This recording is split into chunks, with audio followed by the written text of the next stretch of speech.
were pretty looking people, but I can tell you people, they were the devil's children. Greetings from Castle Goring, from Mickey, Aurora, and from me. Well, Mickey and Aurora have accompanied me on a trip to the Bates Hotel. I have been reading the memoirs of Norman's identical twin brother, Oedipus Bates, otherwise known as Todger Windsor. Some people call him Harry, other people call him Harold. I have to tell you, I call him Nuts. And it's not as if to say I don't have some experience of the subject. The bells just rang throughout that book. I have decided I am not going to go line by line, chapter by chapter through it, because first of all, it's not written as a memoir. It's written as a novel. It's very Barbara Cartland. It's very well written. JR Moehringer has done a fantastic job of turning Oedipus Bates's preoccupations into the frenzied, frantic emotionalism of what's hopefully, I'm sure they believe, going to be a Hollywood movie. I think it might end up being a Netflix movie or a Hallmark movie. It's very insubstantial. But aside from being insubstantial, it's very concerning. And I am going to read out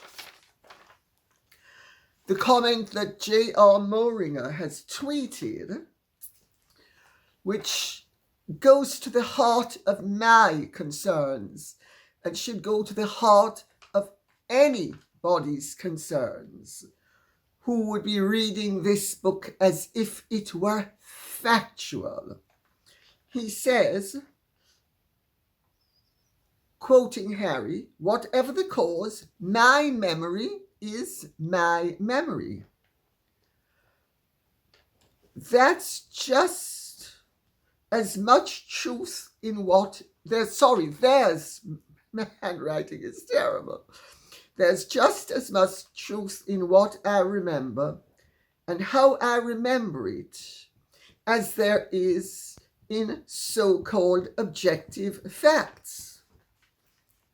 No, Mr. Moehringer. No, Mr. Bates. That's not so. Facts are facts. False memories are false memories.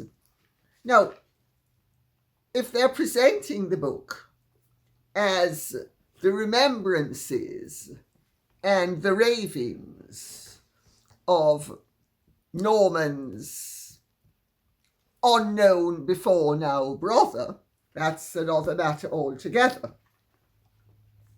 But if they're presenting this book as an actual memoir,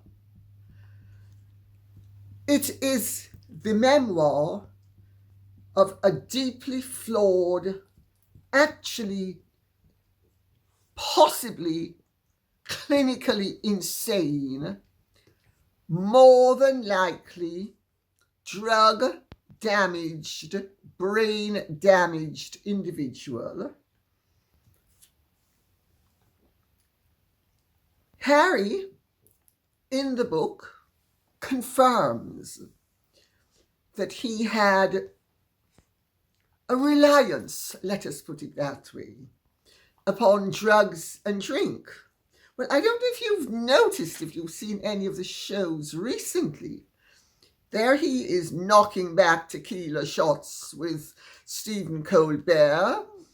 The book is littered with admissions of his drug taking and how Even now, his go-to form of relaxation is to light up a spliff. Nothing about the fact that certain individuals are sent paranoid and schizophrenic and have false memories and problems with aggression when they are on the weed. Nothing about that, of course, because nothing is ever his fault. He is never responsible for anything. Everything is everybody else's fault. I'm going to go through a few of the notes, points that I have picked up and just written about cursorily, because the book is hundreds of pages long. It rarely is Alice through the looking glass. It is a study in insanity, literally a study in insanity. And I have to say, as I was reading it, I couldn't believe how he was confirming the characterization that I alighted upon in my book, Meghan and Harry, the Real Story, not only about her, but about him, and how much worse he is than anyone ever imagined, me included.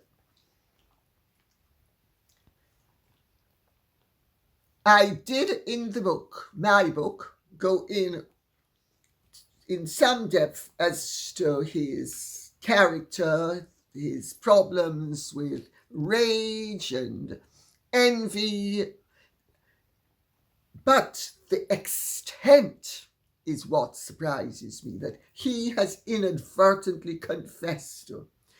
This man is riven with envy.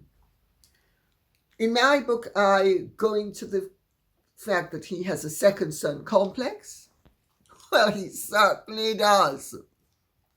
And it is there on practically every page for everybody to see. His envy of William, his fury at his destiny, his rage that he was not the firstborn, his perplexity that notwithstanding his desire to be the firstborn and to be number one and the center of everything, he's not. And then he meets Meghan, and she just releases that genie right out of the bottle. And he's busy accusing everybody of making money when nobody is making more money off the back of his family and his position than he and she. The book is littered with inaccuracies. I mean, some of them are so puerile as to be beyond belief. I just alight upon one that is so puerile. Harry says that Meghan booked on her credit card a first-class flight from Mexico on Air New Zealand for her father, which of course her father has denied. Because it never happened. It can't have happened. Air New Zealand has even amusingly taken to the internet to spoof that they are now introducing Duke of Sussex class because they don't have first class. But the book is littered with inaccuracies. To me, the most worrisome one really was, and because it shows a total lack of empathy on Harry's part, of how he recalls the death of Queen Elizabeth, the Queen Mother, being announced to him by, he thinks, a courtier. when he was at Eton and the sun was streaming in through the windows, he remembers it all, except she died on Easter Saturday. Eton was on holidays. He was on a holiday in Cloisters with his father. His father was distressed beyond belief, as I said in my last video.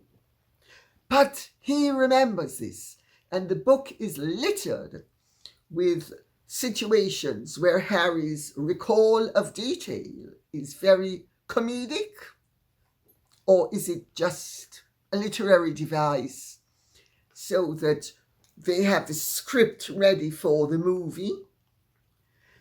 But this suggests to me, whenever this happens, that Harry doesn't remember. They're just making it up as they go along. Because there are two themes to the technique of writing in this book. One is a surfeit of detail to convince you that something has happened when it clearly hasn't. Then a total lack of detail when they are trying to convince you that something that didn't happen has happened, or that happened didn't happen, usually when they're hurling accusations. Then they become very vague, and there's never a detail to support anything. But also the tone. I mean, Harry has treated his tape recorder, because this was obviously done into a tape recorder, as if it is a confessional, not for him to speak the truth, but for him to lay down a narrative that suits him and appeals to him and Meghan, and that will make them a money. There's something deeply dishonourable and unconscionable about the cynical way he, via Moehringer, goes about laying down the narrative.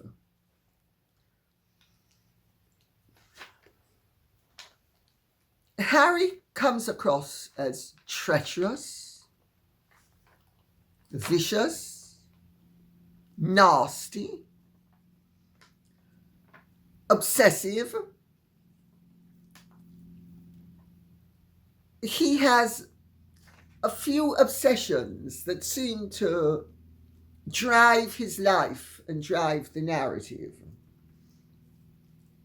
One is that he is embarked upon a noble cause to shut down the British press, because they have been mean and nasty to him, and they are terrible.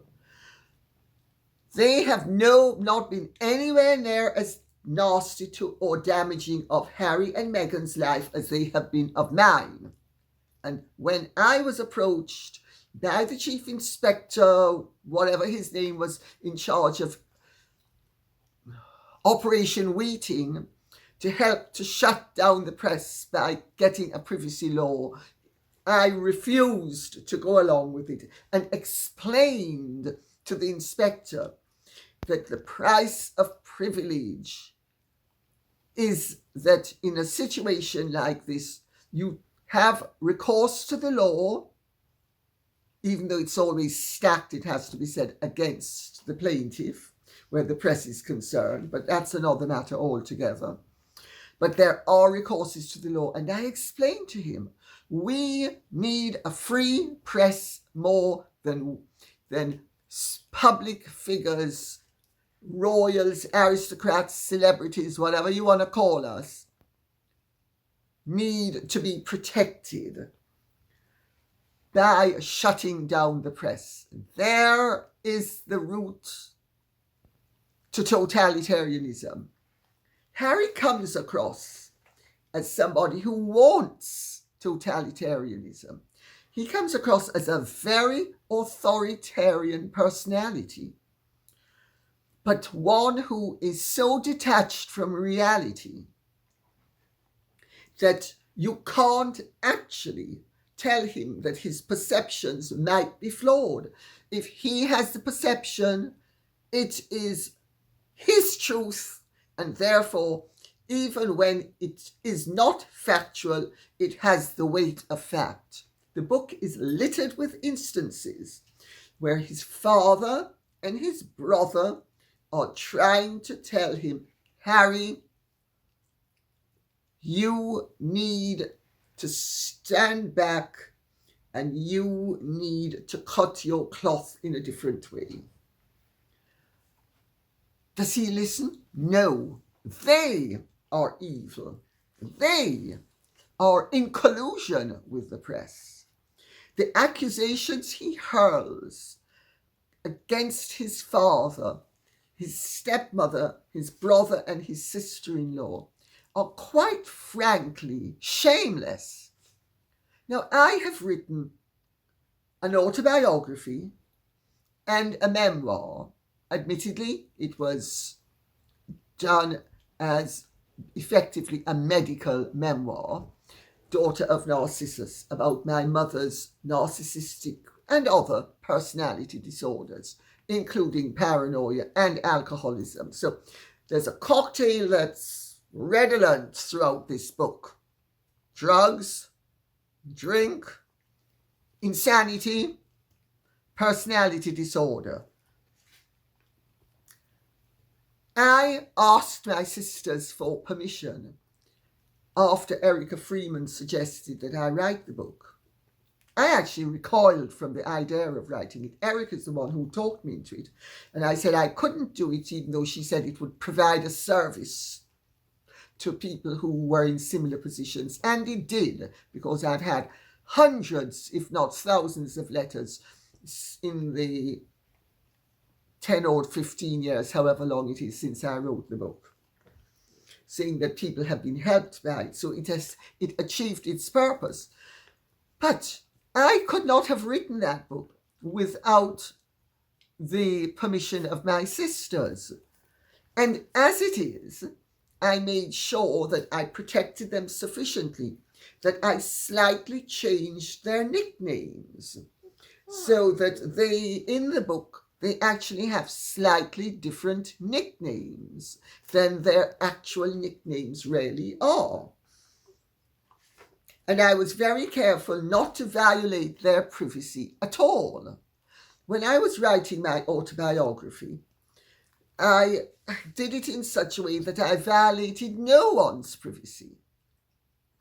I had to violate my own because it had been violated by the press for decades, and I didn't want my children growing up being saddled with having to contend with the lies that had been written about me. And that's the reason why I did it.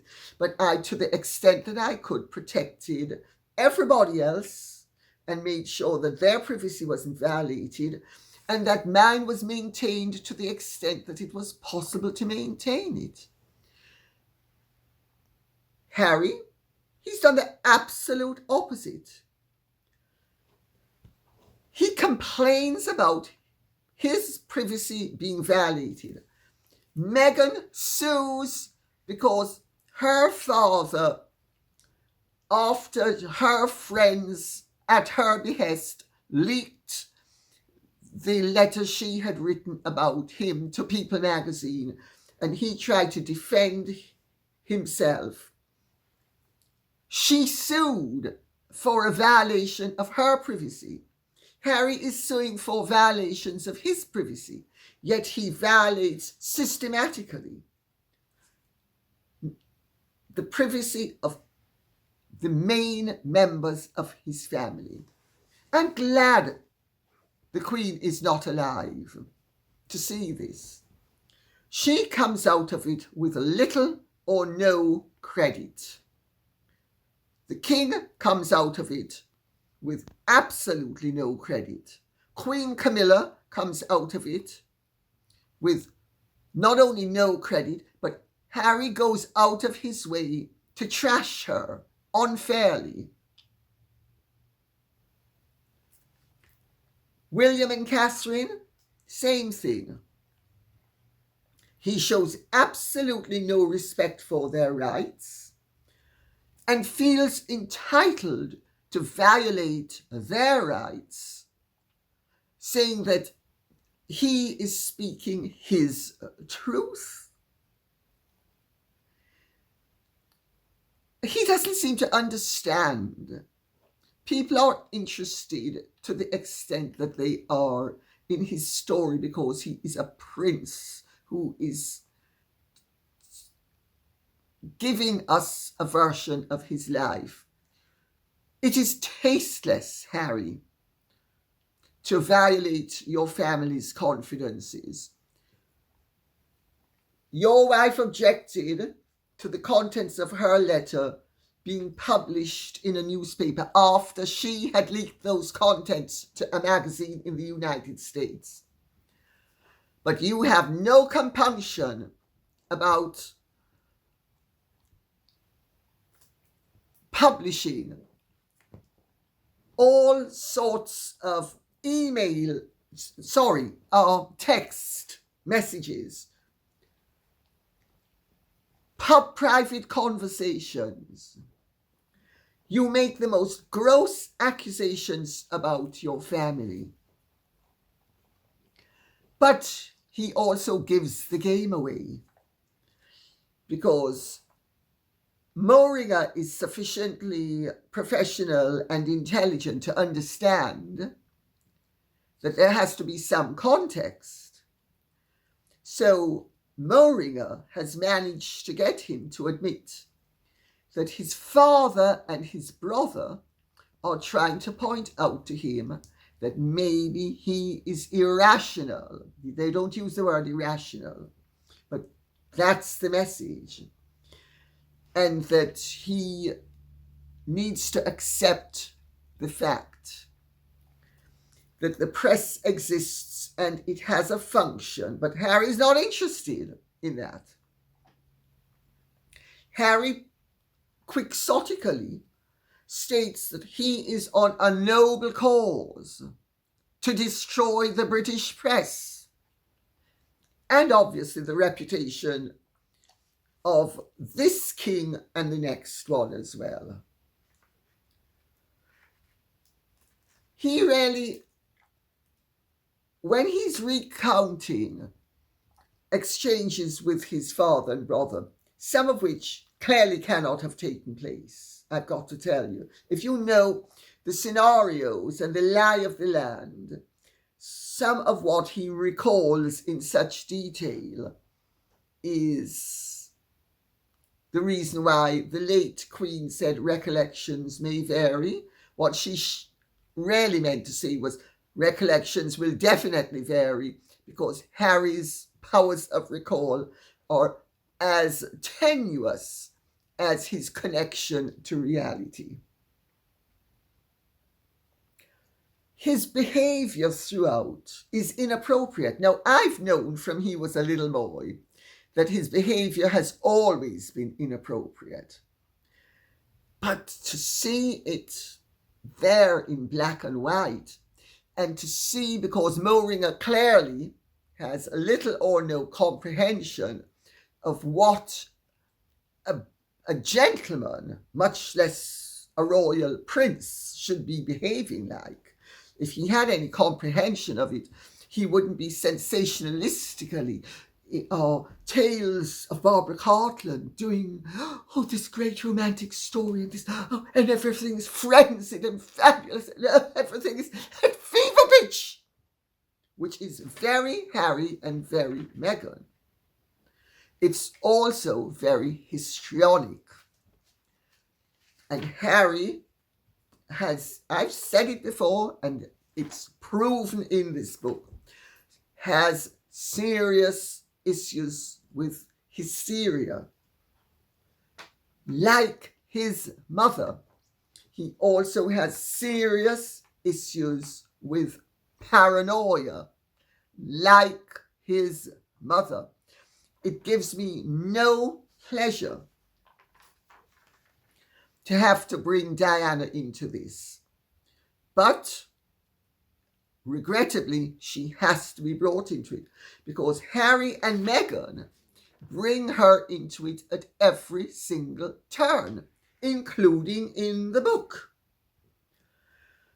Harry's obsession with trading upon Diana and his and Meghan's obsession with including her in everything, including wildly inappropriate scenarios, such as he recounts very tastelessly in the book.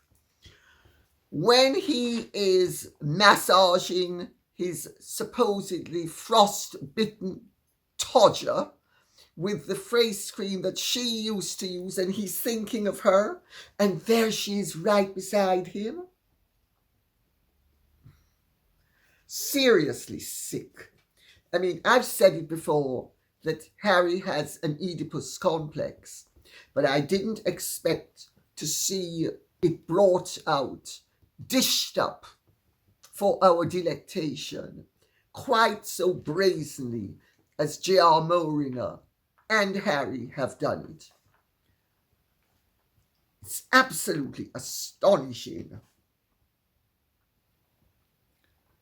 Harry is so disloyal.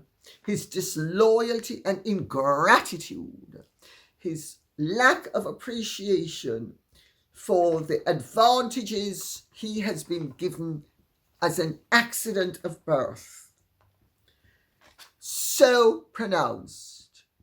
He takes everything for granted, expects everything on his own terms, including his ordering of reality. I mean, this man is so arrogant that he expects his father and his brother to take up the cudgels of his warfare against the British press, a warfare, incidentally, which he has been dying to embark upon for much of his life because Harry is extremely aggressive. I've said it before. I'll say one thing. Wait for Lord Munson's memoirs. You will see that Harry has been wildly, inappropriately aggressive with huge personality issues involving rage and an inability to control himself. Long before he met Meghan.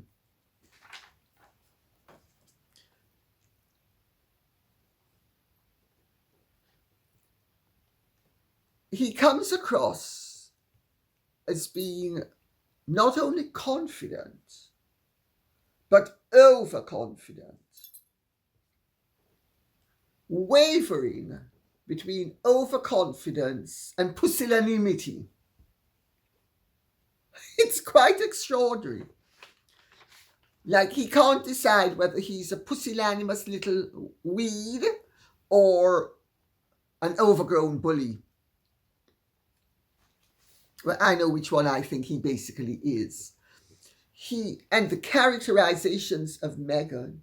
She seems to spend half her life crying. She found her on the kitchen floor crying, like a scene out of a sick movie, over nonsense. But at no stage does Harry or Moehringer point out where their grave concerns with the press lie.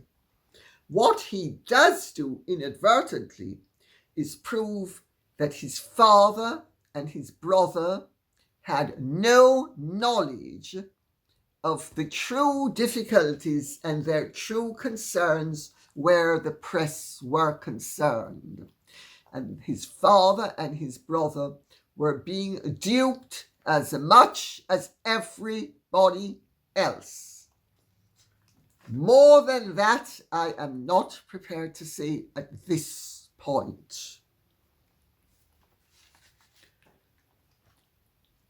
It comes across very clearly that Harry has an addictive personality. There or even there's even an admission from his therapist, but Harry doesn't accept it. So that allows Harry to continue smoking weed, drinking alcohol, or being addicted to the dramas and to the press fact, because that's also a form of addiction.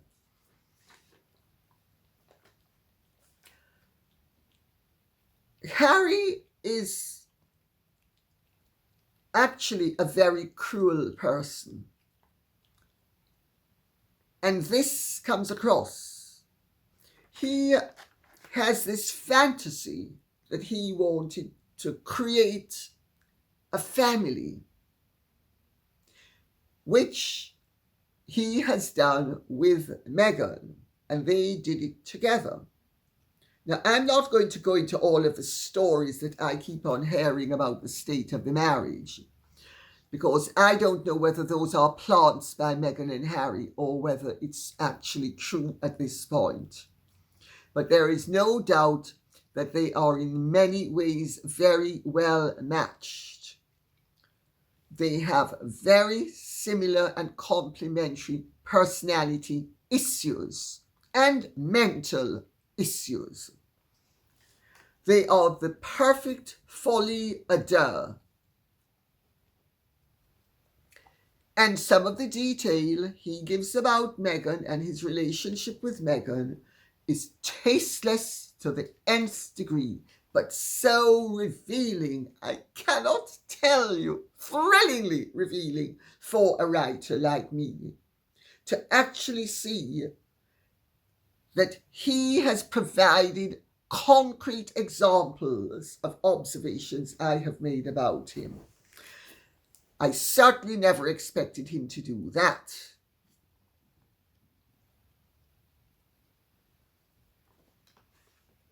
He is arrogant, as I said. He is heartless. He's uncaring. But he wants everybody to care for him. And if something goes wrong, and there are incidents in this where, usually related to the press and his father or William, where he's trying to force them to embark upon a quixotic and futile and dangerous and actually constitutionally destructive campaign against our free press.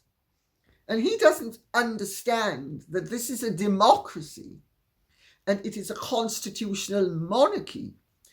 And in a constitutional state, everybody is obliged to respect the laws and the customs and the protocols of the state.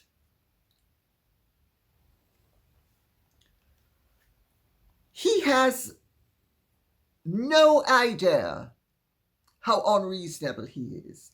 And when they try to point it out to him, he immediately turns nasty, and it's because they're in bed with the press.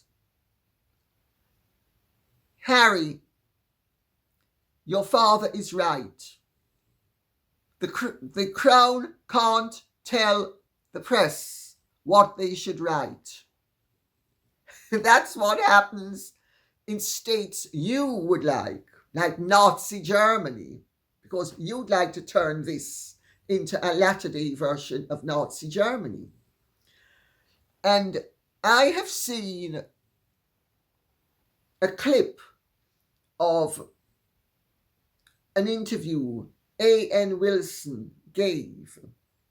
He's a well-known historian in this country. He's actually a friend of mine, in which he says that reading that book, he was struck by the similarities between Hitler's Mein Kampf and Hitler and Oedipus Bates's Oedipus Rex Mach 2.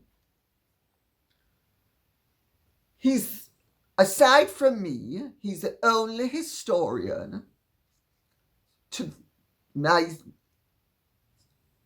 presumed knowledge, who has alighted upon the similarities, the disturbing and discomforting similarities between what Harry and Meghan are about and what Hitler was about, and how there are parallels between the disturbing aspects of their personalities and their desire to shut us down, shut us up, shut us out as they dominate all the narrative. It's truly frightening that Harry doesn't understand. He has unmasked no one as effectively as himself. Of course, an awful lot of people will read it and swallow it whole because they lack the knowledge, the discernment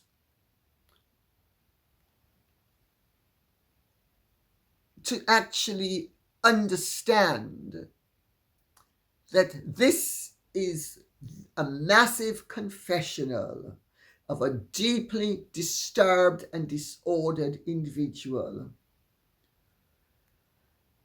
But in some ways, it's good, because the royal family and the British people are having to deal with the realities of having a maverick, mentally ill, mentally deficient, rather troublesome and very troubled member of our royal family let loose in the world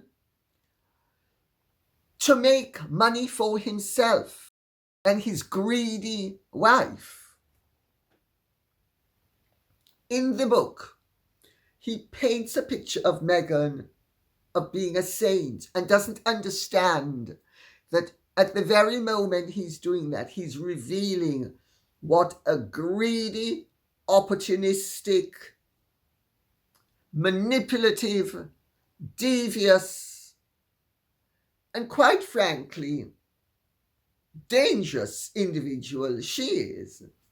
I mean, the book is littered with examples of her manipulativeness. I'll use a small example. The very first time Meghan meets the Queen, at the end of it all, she asks him, who's the assistant with the Queen's handbag? Now, this is not a very credible scenario, I have to tell you. If Meghan did it, it's done to manipulate Harry. If it didn't happen and Harry has included it, it's to manipulate us into believing that Meghan had never Googled him and didn't know who his Uncle Andrew was. But how does that stack up with you go, you meet the Queen, you're introduced to everybody.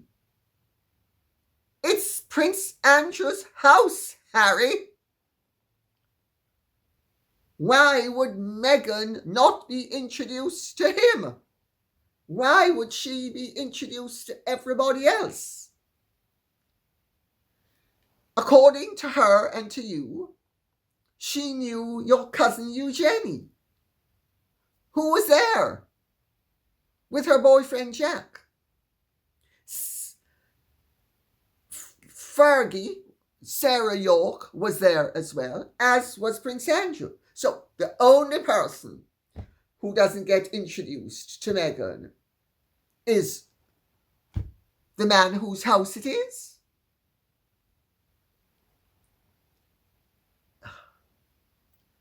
We are meant to believe that Meghan said, oh, who's that? Oh, that's not an assistant. Oh, no, Meghan, that's not an assistant. That is, my Uncle Andrew.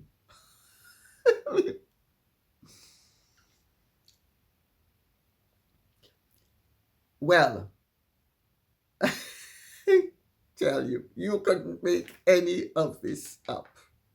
You really couldn't. And I'm going to quote William Shakespeare, who says, "How sharper than a serpent's tooth is it to have a thankless child."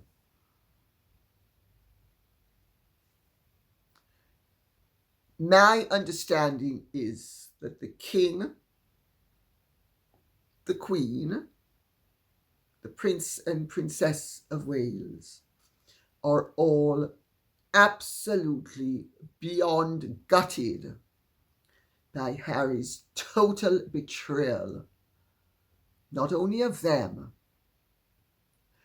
but of himself, because he has exposed himself to the contempt which justifiably should come in his direction.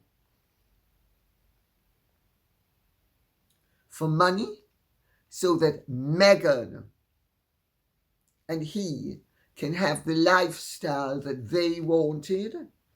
In the book, he goes on and on about how thrilled they were with Frogmore Cottage. Sorry, for a second I nearly forgot the name. But he let slip that he wanted Frogmore House. He lets that slip just enough, because Harry knows that some of us know what really went on. So he has to let slip just enough and then cover up. This is a massive cover-up exercise. But it was written and evidently signed off last April, when the marriage was a lot more solid than it evidently is right now. And the tasteless details of, for instance, Harry says that he wanted Lily to be the first face that Lily saw. So as she was coming out, he pushed his head there so that the first face he saw would be hers. I mean, Harry, everybody knows, babies can't see when they're born. Gosh, I tell you, I mean, you have to ask yourself, are we dealing with a total simpleton, a drug-addled simpleton, somebody who is devious and manipulative and clever, despite being a drug-addled simpleton? What are we dealing with? Well, I don't think we need to put a label to it. I think all we need to know is this is a latter-day version of Alfred Hitchcock's Psycho. The only thing is, Norman Bates' identical twin brother, Oedipus Bates Windsor, uses the pen to annihilate everybody else. And on that note, I will say thank you very much for listening. I hope this has been of some interest to you. If it has, please like, share, subscribe, press the notification bell. Please keep the questions and comments coming in, and I am happy to answer any questions you would like to ask me with regard to this matter. So please feel free to plunge right in the comment section. Okay? God bless. Thank you so much. Bye-bye.